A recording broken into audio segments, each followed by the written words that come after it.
This is the Fight for Your Health, the show that teaches you how to master the fine art of living your life on purpose and have a longer, healthier, and happier life through the martial arts lifestyle.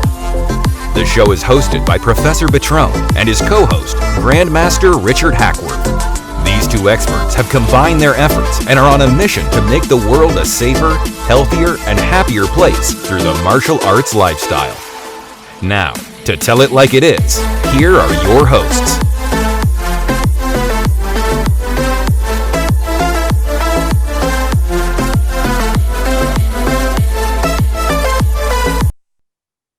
Welcome to the Fight for Your Health TV show, here worldwide on YouTube, Facebook, and other media outlets.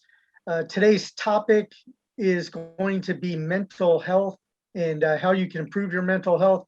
And I'm here with Sifu Keith Fanning, who's a special guest co-host today, and of course with our host, Professor Buitron. And welcome, gentlemen. Welcome. I'm glad we're back, and I'm glad that you're well and able to do the show, and I'm, and that flu was over with, because I understand that gut gets in you and it puts you down, and unfortunately it happens. We all get that, but you're alive and kicking and back on the mat. Beautiful. Yeah, I'm happy to be back. And Sifu, we're glad to see you. All smiles. How's Ireland? Today is a good day. It's sunny. It's there's no rain. It's been raining for about a week. Today is a good day. So as long as it holds off for this weekend, I'll be quite happy. But glad to be here with you guys again and talking some martial arts and some health and stuff. It's all good. Absolutely. Here in Texas, it's raining. I don't know about Florida.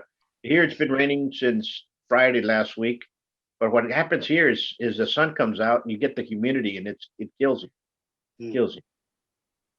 Yeah, fortunately, here in Florida today, it's right now it's 92 degrees, clear skies, so it's beautiful out. And I thought it was interesting that this topic came up for today's podcast, because I recently saw a video by Sifu Keith on the topic of mental health. So I thought that it's just fortunate that we have him with us today. And it's also something that I've discussed recently with some other instructors and even a few parents. And so I just want to give a quick definition about mental health before we go into ways for people to help, solve their mental health problems, some tips to boost their mental health or to help get rid of depression. So mental health refers to your overall psychological well-being. It includes the way you feel about yourself, the quality of your relationships, and your ability to manage your feelings and deal with difficulties. Anyone can experience mental or emotional health problems over a lifetime.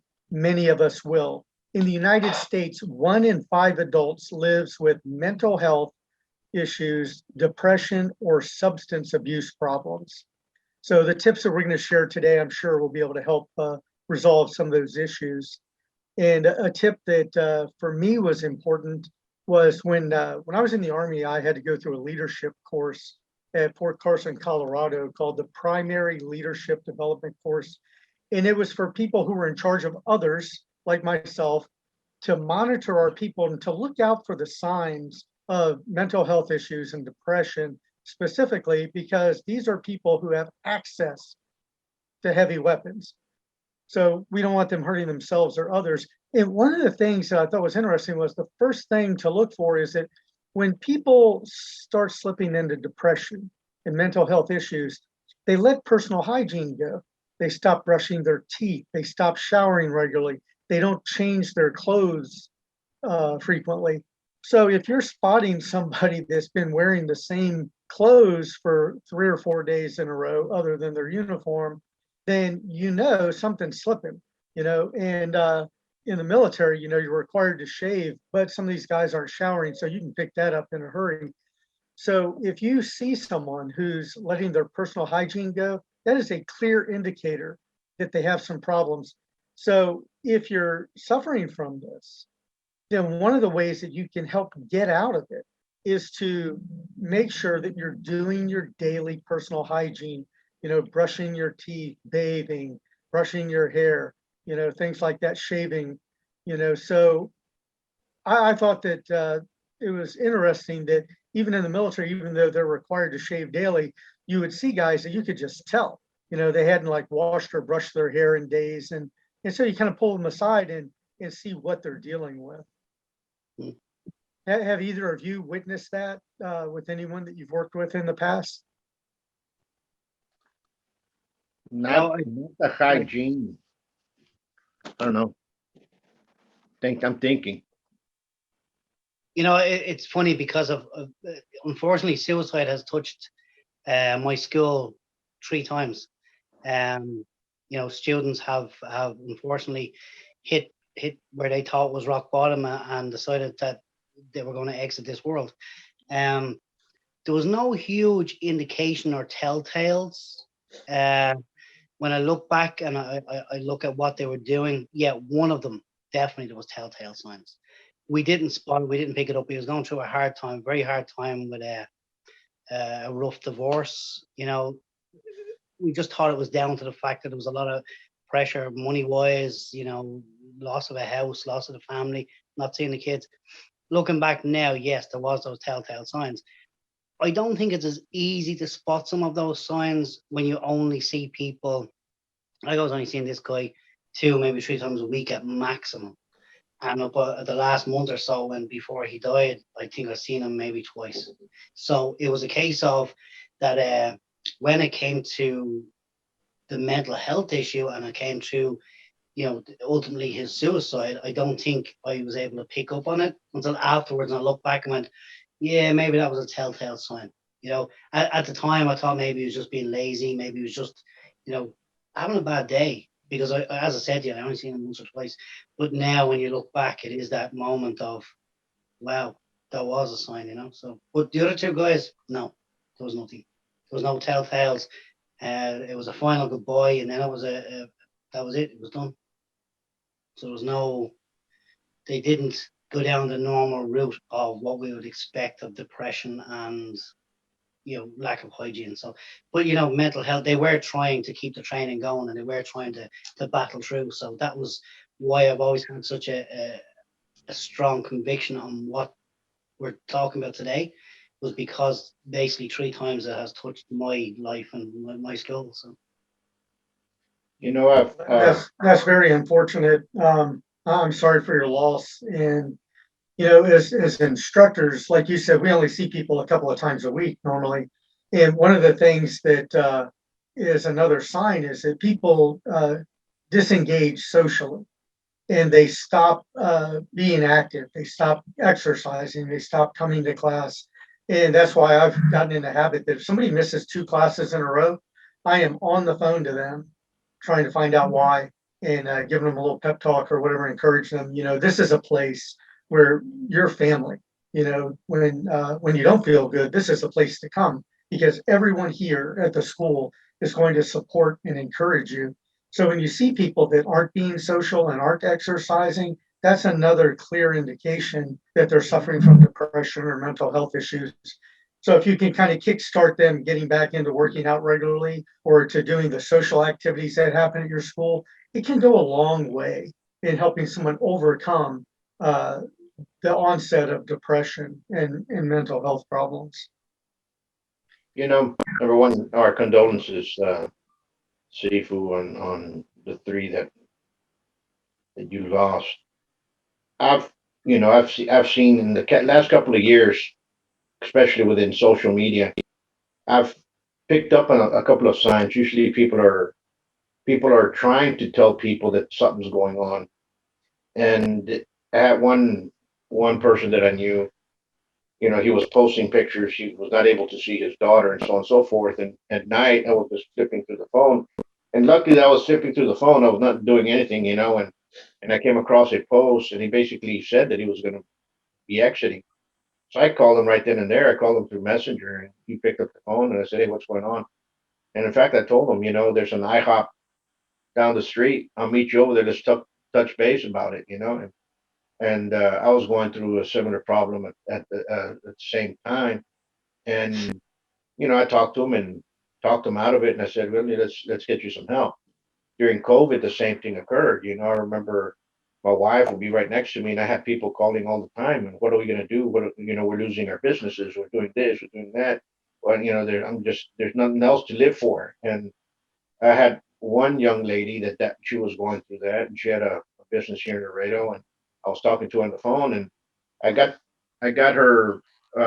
I got my wife's phone on the other line, and I told her, give me her phone, and I was texting her brother, and I said, you better get to her house now, and let's get her some help, and they did just that. So you have to get the warning signs that are out there. Usually what happens when you help people that are going down the rabbit hole, and you get them out of that situation, you're actually going to lose a friend. You're not going to gain a friend. You're going to lose a friend. You're going to lose a contact because you stopped them, either the guilt that they had or something else. They think you're going to gossip about them, talk about them, so they will actually remove themselves from your contact by themselves. It's unfortunate, but you saved their lives because you pulled them out of that rabbit hole. But in my experiences, they'll stop talking to you, and I think that's some kind of guilt. But other than that, it's worth it. Understand what I'm saying? Yeah. Because you saved them, and they were able to realize that that's not going on. We need to be very careful with kids. You can't really read the kids that's going on, because like I said, we're all martial artists. We don't spend that much time with them. Some of us only spend once or twice per week, so you can't really say. But to the parents out there, get involved with your kids' lives, period. Don't give me this, I'm divorced, I want to get to see them. Get involved with your kids' life, period. There's no if, buts, or ors. You get involved with them. And if your ex doesn't want you to see them, you get involved with them in one form or another. You fight for them as much as you can. They need you. Plain and simple. That's just the way I believe about it. Mental health comes in many ways. Um, it can hit you in many forms, like you said, divorce, lack of a job, or so on and so forth. So folks need to be pushed to do something. Usually a change of habit or a new good habit is going to get them off what they're doing, and and if they can't, well, they need professional help. Number one, I'm not understand what I'm saying. Yeah. Yeah. I think that you made some very valid points, and especially on the fact that we are exposed to the students and even the parents on a very limited basis, sometimes just once or twice a week. And so it's important that they have someone, like instructors like ourselves, who have a keen sense of awareness and are very observant to these changes in their personality and their performance. And it's one of the reasons that I developed a habit that actually Dave Kovar mentions this quite a bit as well, is that every time someone's at class, I try to be a good finder, and I try to mention their name 3 times in a positive way. So, I'm looking for things like, hey, Jimmy, good job, nice kick. Or if they're not doing their best, I'll smile and laugh. I'll go, hey, Jimmy, come on, I know you can hit harder than that. I said, and when you kick somebody, I expect to see them fall down. So, that type of encouragement with their name means a lot, especially to a child, because children are corrected, not encouraged. They're at school all day long being told what they're doing wrong, what they're doing wrong. They get so little encouragement. And even the parents don't think about it that often. They're so busy telling the kid, be quiet, you're making too much noise, did you break this, that they forget to give them encouragement. And I think that encouraging good behavior is how you get more of it, not correcting the bad behavior so much, unless of course they're being dangerous to themselves and others. But that's why I think that just talking to people on a regular basis will help you pick up on the small nuances or changes in their personality and in their emotional state of mind. So I think that you made a very good point with that. And I try to talk to all my students on a regular basis, even if it's just contact through messenger, texting, emails. They're getting something from me almost daily. So they know that there are people in their life that care. And the other thing is that because, like I said, we treat our members like family, that they feel a sense of family obligation to the school. A lot of people, especially like, because we tell them you're part of the team here, and people will quit a class, but very few people will quit on a team. You know what I mean? So I think that that's one of the things that martial arts instructors, teachers, and parents can all do to help children in particular fight mental health and depression issues. Absolutely. And we also have to listen, you know. We have to listen. When I say about the involvement with the kids, we have to be involved with what they say. You know, sometimes kids will come out and say, you know what, so and so in class is not acting right. So and so in class is drawing pictures of whatever, you know, a violent picture, and they say this and they say that, nothing's happening, and he did this. And I understand the difference between a schoolyard tussle, bullies, and somebody a little bit odd. Okay, so we have to take them for granted. We have to see the red flags. We all see them every day, and we have to pay attention to them. And we have to be able to differentiate them from another. In other words, we have to see the dangerous ones and take more, observe more what's going on, because they're all over the place, you know. And yeah, understand what I'm saying. You can't. And I'm going to kind of go with, you know, there was a lot of red flags. We had a horrific incident here in Texas, and our prayers go out to Uvalde. But there was a lot of red flags that community had on this kid, and nobody did anything about it. So we have to understand that we as a community sometimes see stuff like that, and we have to say, you know what, something's wrong. Let's get some help. Let's get some help. You know, sorry, just cutting across you there. I know from my own experiences, unfortunately, when you see something, there's so many people will see a red flag and will close the door because they want somebody else to highlight that red flag, and then they can comment or say, oh no, I seen that, yeah. So when it comes to, I know, like, I try and be as positive as I can. I've got in my school at the moment, we have myself and Gavin, the two adult instructors, and then I have 4 teenage assistant instructors who help me with every class. And what we do is we try and enforce that they're talking correctly to the kids. They've got that trust with the kids. Now there's 3 females, 1 male in this, and they're all 17, almost 18. But they can pick up quicker than I can on some of the behavioral changes in some of the kids. So there's one kid who was being bullied in class, and his mother had texted me and said, listen, you know, I'm not sure if I'm going to bring him back to class because this kid is saying this to him and saying that to him. I said, well, why didn't you highlight that in class?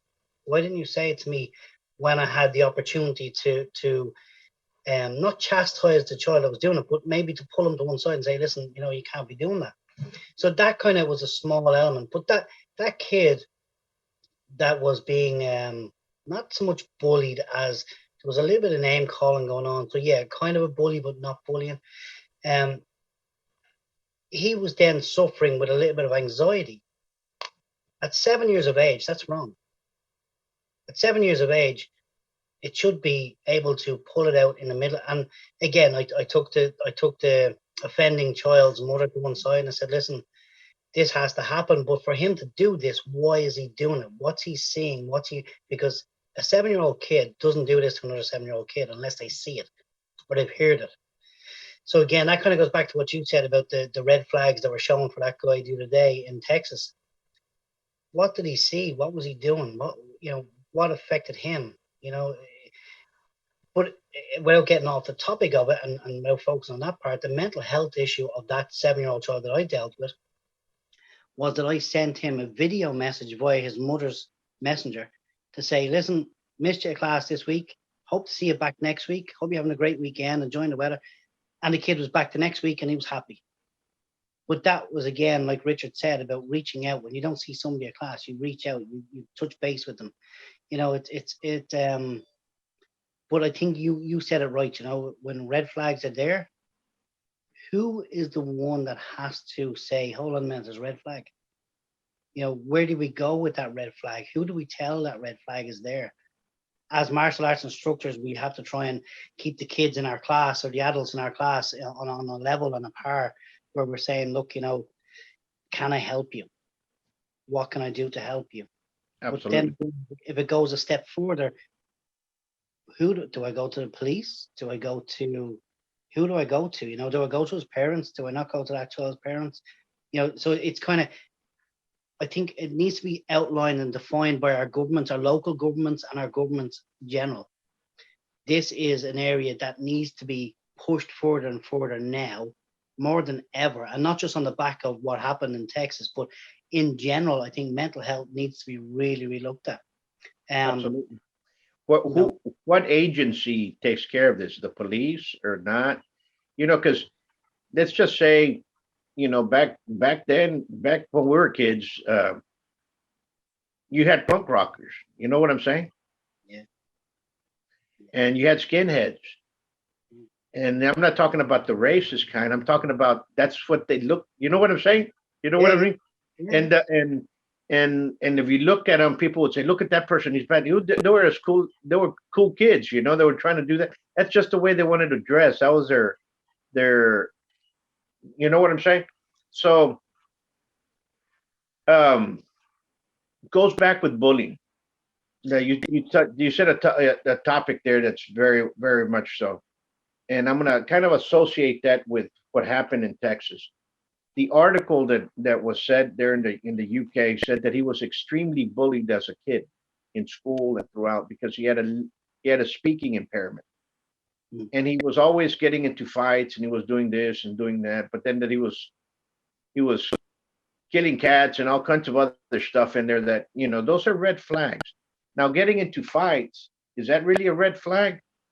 You know, or that's just somebody that, you know, some people are magnets to that. Some people are going to stand up and tell the bully that's coming down, "Hey, I'm not today," and all of a sudden he gets in a flag, and all of a sudden, oh, he's a violent one because he's standing up and defending himself. There's nothing wrong with that. What's wrong is if you're initiating the fight. That's where something comes in, and that's where people need to understand the difference. Schoolyard tussles are going to happen. You know, people are going to kick the ball the wrong way, and something happens there, and all of a sudden a fight occurs. That's part of our society, our social bringing of being humans. Understand? Because people are not, they're forgetting this. The pack order, if you want to put it that way. Now, what happens is, are you going up to somebody and just blatantly punching them in the face? That's wrong. Understand what I'm saying? Yeah. So we have to understand that, and I think we're forgetting that. Now, teachers, educators, and especially I'm talking about the educational system, they do have the right in many states to say, well, your kid's so aggressive, he has HDAD. They already prognosed him. All of a sudden now he's being placed in drugs. And maybe the kid was just, he needed glasses and was trying to make the question that he needs to sit up in the front of the class and being in the back. You know what I'm saying? Yeah. Or he was being bullied and nobody was doing anything of it. My experience with bullying was this. We were all bullied. That's the reason why I got into martial arts, right? But when you went into the bullying and you defended yourself against them and they picked a fight and you defended yourself against them, you were the one that was pointed out as being the troublemaker. Well, while the bully was going up there and being the crybaby. Understand what I'm saying? When in front of a vice principal or what have you. Bullying is a serious matter. That's what I'm getting at. And bullying, cyberbullying, all that has to be addressed. There's laws by that. But what happens in the educational system, especially here in Texas, when bullies occur and everything happens inside, and a parent goes and complains that this is occurring to their child, they're being ignored. They're not following the steps of the law. And this goes back to the school districts, you know. And all of a sudden, that child, how many of us here in martial arts get child every day, every week we get calls that their kids being bullied. Yeah, definitely. And we're teaching kids not to be bullied. Okay. But also what happens is there's on the background is if you have to teach them correctly, because then all of a sudden that kid, if he goes and defends himself, he's going to be labeled the bully. But you see that I think what you have to remember too, and when you look at it, as you said, educators. Okay, so suddenly you've got little Jimmy who's being bullied, suddenly takes a stand and hits the bully. Because there's such a change in Jimmy's behavior, it's recognized. Whereas the guy who's doing the bullying to Jimmy, it's an ongoing behavior. So it becomes, okay, well, we know Johnny is that kind of way, so we've accepted Johnny as that person. But when little Jimmy turns and hits back, it's such a change in behavioral mannerisms and everything else that's why it's recognized, and that's why it's always Jimmy that gets in trouble for hitting the bully back. Absolutely. But again, I think you're right though in one way when you think about educators. Okay, so you're an educator, I'm an educator, we all started our own martial arts for whatever reason it happened to be. We've all suffered bullying because we've all been in school, and there is that element of bullying in every single school. Whether you go through private schools or public schools, it's always going to be the same. We've all suffered some form of bullying. And bullying today, I think, is defined different than it was when I was in school and when you were in school. Like bullying today, cyberbullying, you say the wrong words now, and there's actually names on all of this. I'm not sure what the names are, but I know there are names now for saying something derogatory about somebody on the internet. So it's not just about defamation of character, everything anymore. It's actually a form of cyberbullying, which is illegal. And it can be followed up now, which was a law I know here was brought in to help teachers and educators say, look, little Jimmy's been bullied on Facebook and here's the screenshots of it. Now they can bring a case further. But again, what agency? Who looks after it? You as a martial arts educator and me as a martial arts educator, we have a duty of care to everybody who walks through our door. And we have that if we don't act on I'm going to keep using little Jimmy, okay? We'll pick on little Jimmy today. But if we don't act on little Jimmy's complaint, we're in trouble because we haven't acted in the best manner for little Jimmy. So this is where the mental health and the training, and I know the whole aspect of today's podcast was mental health and training. But who trains the people to deal with what's going on with little Jimmy? And who trains us? There's no ongoing. I'm a member of several different martial arts federations and associations, but there's nothing there in the structures that I know of. And I'm sure Richard's listening very carefully to this, but there's nothing there at the moment in the structures that says how we should deal with this element. And again, it's not just bullying, it's mental health. How do we deal with it? We can only deal with it from personal experience, I think, too, because there's no one size fits all when it comes to mental health, because everybody deals with something completely differently. You might have had a bad day at work today. You're feeling a bit down, so everything feels like it's getting on top of you. Then suddenly you go training, the endorphins release, and wow, I feel great again. And suddenly today's problems weren't as bad as you thought they were. And tomorrow you're able to deal with those problems so much better. So I think that was the element that I know I made a video recently for, was how to deal with that aspect, your own deal. But as martial arts educators, how do we deal with somebody coming and telling us that they're suicidal? How they might even be suicidal. They're under so much pressure. They're feeling the cloud and the weight of the world. How do we deal with that kind of thing? That's right. to be opened. And I'm agreeing with you with that is people that are, how can I say, being suicidal, and people that are being very, I'm going to kill myself, I'm going to kill myself, I'm going to kill myself, doing that. I hate to use that term, but they're very vocal about it, are usually the ones that won't. True. It's the ones that all of a sudden, wow, what happened? I thought he was real happy. So a smile hides a lot of things. Yeah. Not everybody that's smiling is having a good day. One of the greatest losses to cinema and to comedy was Robin Williams, and nobody knew that he was going through such depression. It just occurred, and you were like, wait a minute, he was real happy. He never gave any warnings of any red flags. No. I think he is the structure, how can I say, the personality. He had all the mannerisms for suicide, but mental health it's how can I put it? It's a strong subject matter that, number one, I'm not licensed for that, but we all have to take observance of what's going on, just like we do if we're walking down the street and we see for a couple of 4 or 5 start walking your way, and all of a sudden they start kind of pointing your way. All the alert buttons go on. You know what I'm saying? Yep. We have to be aware of all the situations that are going on. What's happening at school? What's going on at school? What's going on at home? We're not there. We get the kids 1 hour, maybe an hour and a half, twice a week per day, or adults the same way, right? Schools, they're there more than they're at home. Basically, they're there from 7 o'clock in the morning, 7:30, and 7 o'clock in the morning. They come back at 4. Most of the day, they spend more time with our kids than we do actually at home, if you want to put it that way, because half the time they're asleep.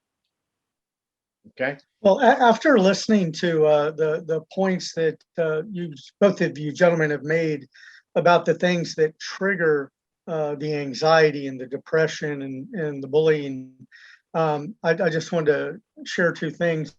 One is that here we have the Department of Children and Family Services, and they provide information packets, booklets, and other things to help parents and educators battle these issues.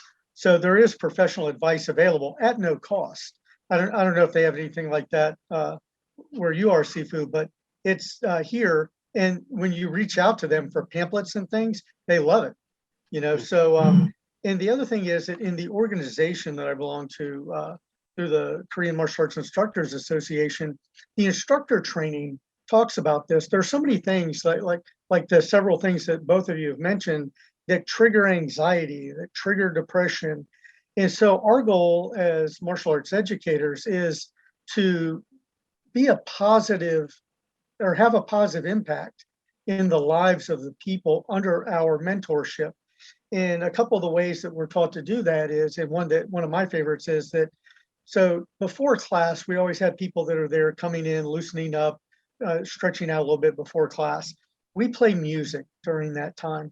So I always pick out people that are kind of quiet or have maybe looked a little sad lately, and I'll ask them, hey, what are 3 songs that we should play before class? And they'll pick 3 of their favorite songs. And before the end of the first song, you can see a smile on their face and a change in their mood. So just listening to some uplifting music makes a big difference. And then the other thing is a lot of, especially children, they're told what to do all day long. They don't feel any sense of purpose or any sense that the world needs them. It's easy to feel like you've got no reason to live when you don't feel like the world needs you. And so like a simple one that we do with the kids is I'll tell them, hey, I need you to go over there and inspect all the pads. If one of the pads is broken or if it has a rip or a tear and needs repair, I need for you to bring it to me so that we can fix it, because we want to have good gear for you guys to train with. And these kids love to do it. And I have kids that'll come into class, they take their shoes off, they come straight to the desk and want to know, do you want me to inspect the pads today? Because they feel like they're contributing to the overall success of the class through Absolutely. just making sure the equipment is safe. So when we find ways to, I don't want to say trigger, but I guess positively stimulate their lives, then we can combat all the triggers that bring negativity into their life. So I think that by instructors just being a little more aware of needing to provide that positive influence, because sometimes we're so busy thinking about the techniques that we're going to teach that we forget that we don't just teach a martial art, we teach people. And people need more than just techniques. People need that sense of purpose. They need that sense of belonging, and they need that inspiration to continue their training because it is good for them and it positively impacts their life. And I hope that in just some tiny way, I have positively impacted the lives of every student that's ever come through my doors. Absolutely. Absolutely. I think what we need to do is basically, as martial artists, kind of kinder that positivity that you're talking about in everybody that comes in. That's what needs to happen. And we have to do it in a way that they're always setting small goals for them to be moving forward. And I think most of us do that are here, that are here present, do that in our schools. But many out there that are going out there and that are listening to this, you all have to understand that when you teach, it's not about fighting, even though it is. It's more about understanding how to control violence, and you have to figure that out and start moving in that direction. We don't want people to go out there being thuggish and being, building a bunch of stormtroopers, because that's not what we're here for. But what we're here for is to build a positive person in society that's able to defend themselves if need be. Mhm. And if they go off and later on they will become world champions in their own rights in whichever field that the martial arts creates, beautiful. We enhance that. But as a community, as a person that lives in a community, we have to be very vigilant about things that go on because it falls on us. If something happens, something occurs, and you're in the corner shop and something erupts, we're basically the next line from something to happen. And I hate to have that Batman mentality, but that occurs. That will be brought upon us. And sometimes we talk to police and law enforcement. We have to also encourage them to understand what's going on because they have a lot of, how can I say, they have a lot of teachings. There's a lot of classes, ongoing classes they're going through that are brought through specialists through the states and stuff that we will not see. So we have to be very, how can I say, work together with law enforcement as well as that. Because number one, they're out there in the streets. We might have some good kids, but if they're out in the streets, all of a sudden they understand that their kids are being led astray in a gang, and they can come out and say, hey, Paul, hey, Richard, hey, Keith, you know what? Your kids are now hanging around with this crowd over here, and this is going on. And you can put a stop to that as well. So we're a martial arts school. I would say this: it's a pillar in the community that it's very much forgotten, but everybody goes through here because there's doctors, lawyers, electricians, plumbers, police. They all pass through our doors, and as well. Can I just pick on one point you said there? And again, very valid point. But I think people like I sometimes forget that we're actually recording this for the purpose of a podcast for people to watch. But I want people to understand that when we talk as martial arts instructors about defending yourself, it's not only the physical aspect of defending yourself against an oncoming attacker or attackers. Defending yourself is also defending yourself from negative energy, defending yourself from negative situations. So I think as part of what people miss in the concept of a martial art, and again, I know, people think martial arts, they think, MMA, Krav Maga, whatever, it's in their local area. And they just see the fighting aspect of the martial arts. But they have to remember the martial art, you're defending yourself against negative situations, negative people, negative thoughts, and that's what we're trying to promote. I know in my school, and as Richard said, I have positive things that I do with the kids that, each class I get a different kid to do the next set of stretching or the next workout or the next warm up, and every kid gets to pick their favorite combination, and we'll all do that combination together because that kid then has that bit of I call that combination, and Sifu called my name.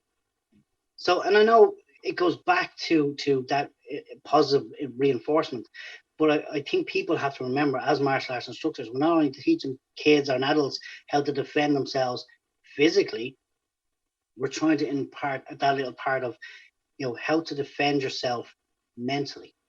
And I think that it's a huge element of our martial arts and our self-defense programs that people don't get. A simple thing of knowing where to walk on a footpath, knowing where to walk after dark. Mentally you're preparing, and you're now, you could go into the realm of, you're doing your risk assessments. So this is part of your mental health too, because you're now risk assessing my journey home, my journey back to the car, through the car park, walking in the most lit areas. So these are little tiny tips I think that parents need to understand too when we're teaching their kids. We're trying to kind of help the kids understand this element too. And I know there used to be programs years ago where, kids would be taught that if a stranger would come up, they would all gang together and say, stranger, stranger, stranger, and it would make a person walk away. Kids don't get taught that in school anymore. No. But why not? I don't know. It would be weird. So actually, real quick, I know we're getting to the end of our time, and I just wanted to make my closing statement. And if you gentlemen could share a closing statement with our viewers and listeners, I think that today we've really touched on some serious topics, and I want people listening to understand that they have the power to influence themselves and others. They can take action to do this. And when you mentioned the self-defense, in one of our in the instructor's course that I went to for Taekwondo, they talked about that we defend ourselves physically, mentally, and spiritually. And they talk about self-defense being a holistic approach, that proper nutrition is self-defense against disease and illness. And because if you look at like the food that most kids eat, it's a disaster. We call it SAD, the standard American diet. And it's so full of sugar, high fructose corn syrup. And it's proven that in sugar and in high fructose corn syrup, there are chemicals that are as addictive as heroin. And that's a lot to put into the mind of a child, And some people grow up eating that diet their entire life. And it's no wonder they struggle with depression, because you can't pour muddy water into your gas tank and expect your car to operate properly. And it's the same thing. If you eat garbage, you're going to feel like garbage. And the problem with those addictive chemicals is that when you eat them, they trigger dopamine, which makes you believe that it feels good at the time, but the long-term damage is done. And then the other thing is that because of social media, people are more connected time-wise, but they're less connected to individuals. And I see people, I had a girl one time talking about something, and I said, this is why you have trouble making friends. She goes, what do you mean? I have over 1,000 friends. And I thought, who counts their friends? And I thought, oh, she means on Facebook. And I thought to myself, well, here's the one. I challenge you to get 3 of them, just 3 of them, to show up to your birthday party. So people don't realize how insignificant a lot of the connections on social media are, because you might have thousands of people that you're connected to, but only 3 or 4 that actually matter in your life, that are actually an influence in your life. And that was just the point I wanted to make. I'm going to touch base on a couple of things and what you said on the closing. On closing, number one, as for our friends on Facebook, listen. Facebook is what? It's an adult social media site. any kid in high school is not an adult. An adult is 18 years old or 17 and above. So how can kids that are 14, 13, 12 be on these adult sites? Yeah. Why? Because their parents are not monitoring them. Parents need to get, number one, involved in the kid's life, get involved with what they do, and understand what they're doing. Only because they're on the cell phone, you don't know who they're talking to. There's a lot of people out there that it's very dangerous. So as parents, you have to get involved in your kids' life.